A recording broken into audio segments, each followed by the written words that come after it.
Okay, hello tech hoarders. Today we have Fujitsu Lifebook on the bench. This is a client's laptop they gave to me. Well, they didn't give it to me, they want me to fix it. And it is overheating. They say it shuts down, it overheats, and then it shuts down. They say they replaced the fan, or they had somebody replace the fan, and it still does it or something. So the guy said, "Oh, maybe it's a motherboard problem or whatever." I'm just gonna go ahead and see what we see when we take it apart. I'll take their word for it that it overheats and it shuts down, so I'm not gonna try and turn it on. I'm just gonna try and take it apart. So yeah, Fujitsu Lifebook.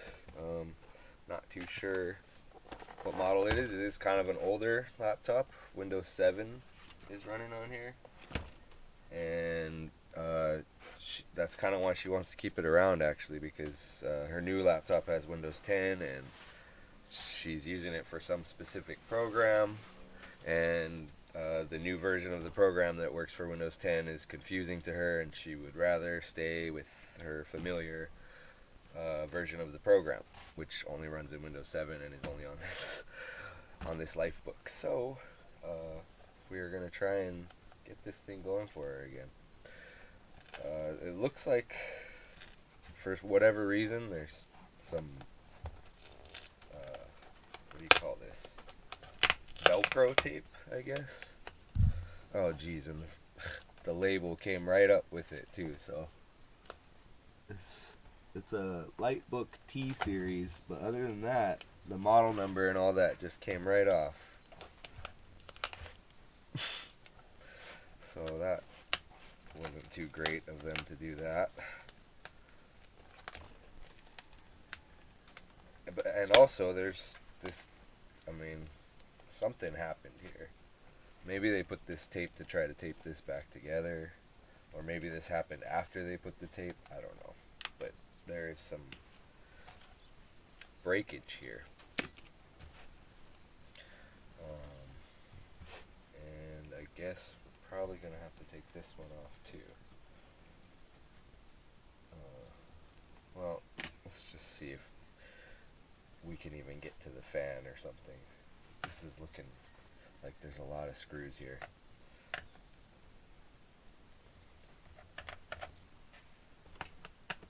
And we just go ahead and start taking them out, and we hope that they're all the same. You always hope for that. That they don't have different screw sizes all over the place.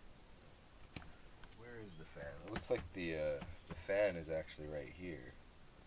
And it looks like there's a little port here that can come out.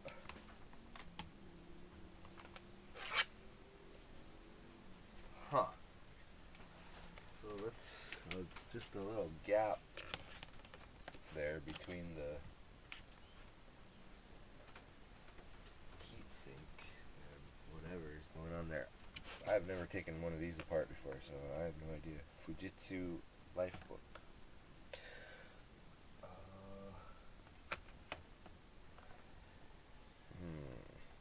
Quite the little puzzle here.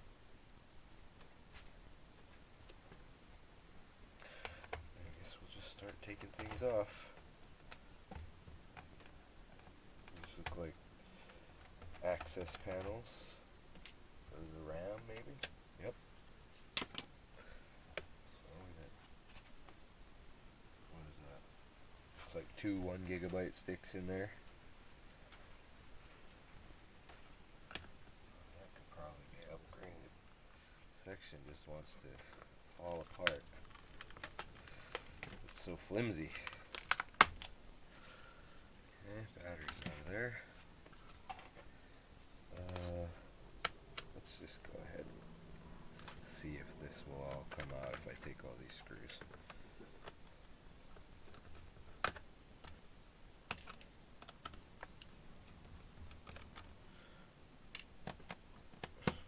And they are all the same. So far, so good.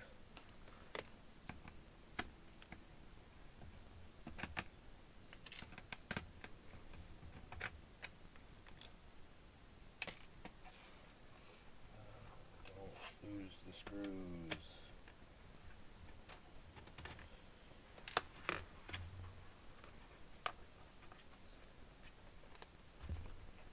basically, I told her if I can figure out what's wrong and fix it, then I'll charge her $50.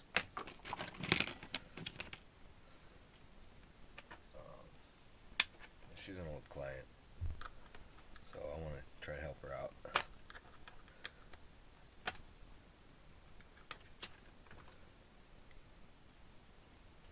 Even if maybe it takes longer than it should. Okay, so this actually seems fine. There's a huge gap there. So I guess that this little thing here that slides in, that's like that's pretty thoughtful. That's because this is what usually happens: is there'll be a layer, there'll be a mat of dust and hair and stuff right in there. And so even though you change the fan, if you don't clean this out properly, then you would still be having overheating problems. But it looks like that is not the case. This looks very clean. I'm assuming the fan that was installed does work. I mean, I suppose we gotta test it.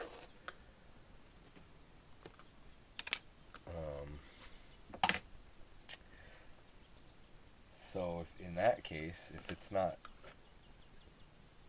something obvious, I mean, it could be the right here, maybe the thermal paste has gone bad or something. So I guess we should check that out, see what the thermal paste looks like. Oh, this is labeled 1, 2, 3, 4, so they're saying that's probably the tightening order. Really probably doesn't matter when you're unscrewing it. Goopy, what do you want?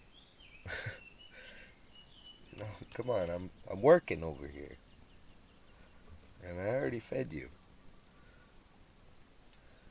Even these screws look like they're the same. So let's see.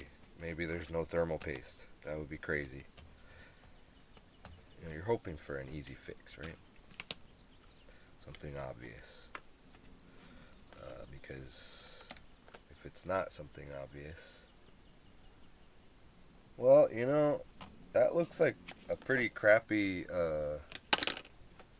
solder paste job, if there was even one that was done. Honestly, let's try and zoom in here.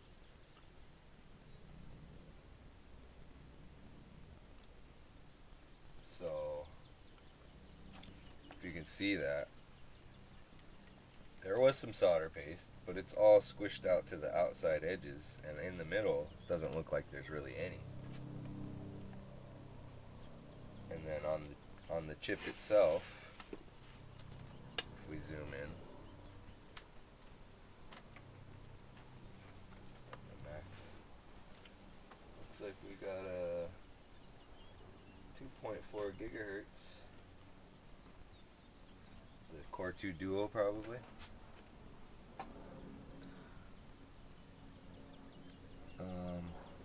But yeah, this does not look like that. There's a lot of like there's just nothing there. I just wiped it away with my finger, like it's just powder. Nothing. There's some, you know, that's squeezed out around the edges, but that to me doesn't seem like that's good. That's making good contact at all. So maybe we get lucky, and that's all the problem is. So we're gonna clean it up, and we're gonna put some fresh thermal paste on there.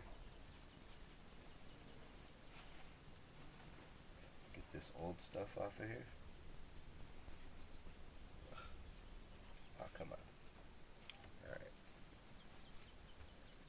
Just a little isopropyl alcohol. Clean that up. Clean this up too.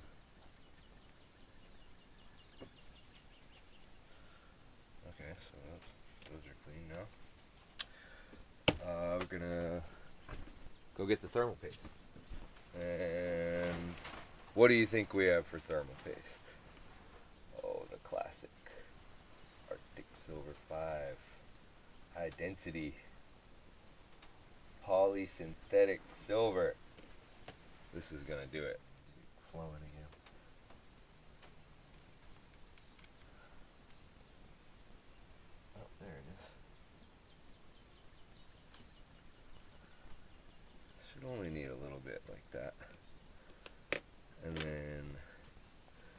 something to spread it around.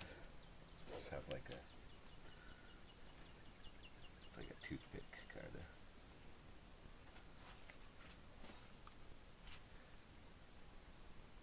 It's probably a better tool for this. But basically, as long as you get it, a nice layer of it,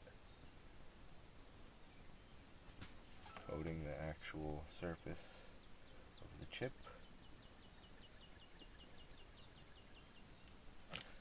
you should be good to go. And yeah, it'll squeeze out when we put the heatsink back on.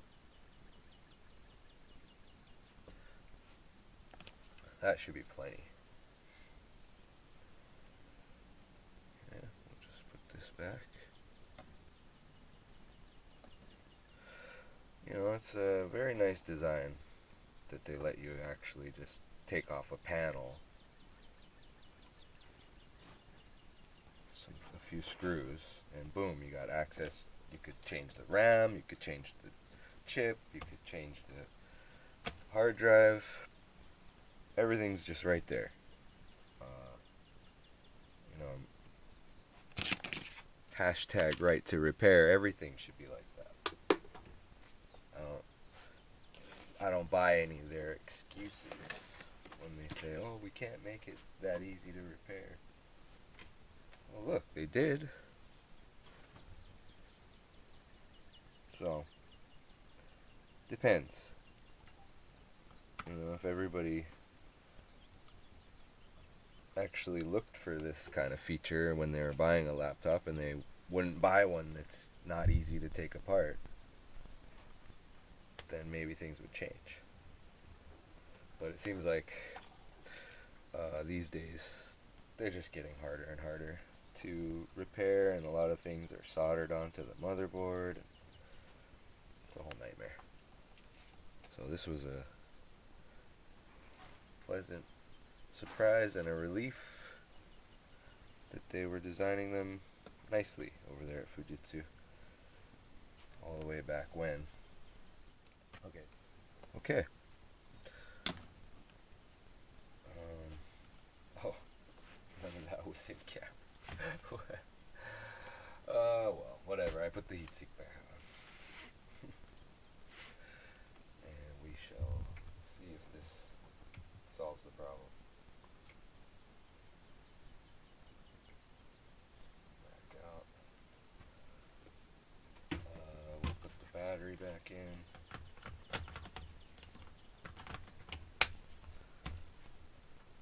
We have the power adapter over here. What do we got here? It's an actual Fujitsu power adapter. 19 volts, 5.27 amp.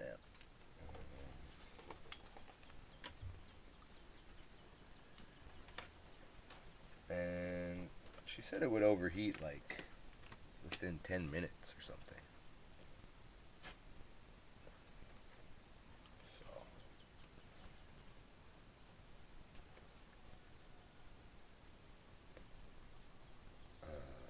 Okay, we have something on the screen there. Fan error occurred during previous boot. Fan error. System is turned off. What? I can see that the fan is trying to spin. Let's see if you can see that. See that? It's trying. So that tells me that it's probably getting power. Oh, I think it just turned off again. Yeah, it turns itself off after a little while. If you don't press F1. Let's try to turn it on again.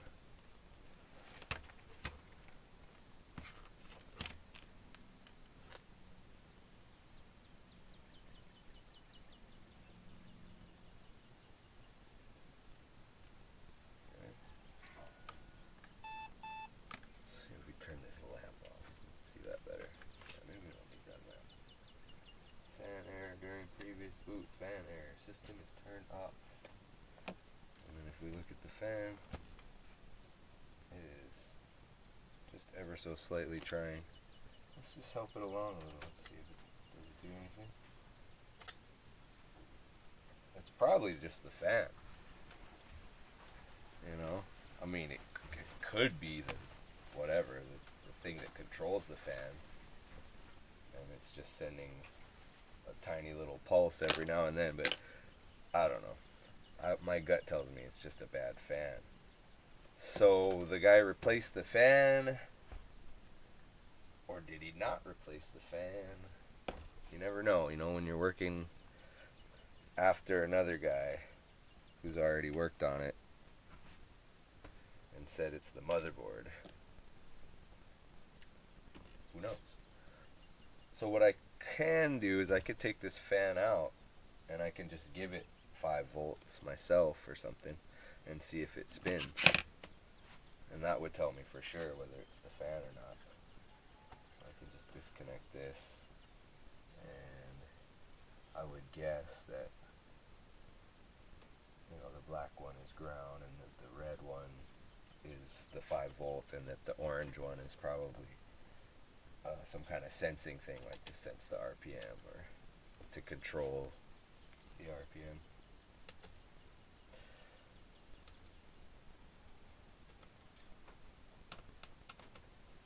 Okay, so I guess I'll have to use my power supply. So I'm going to rig something up so that I can test this fan, and I'll be back.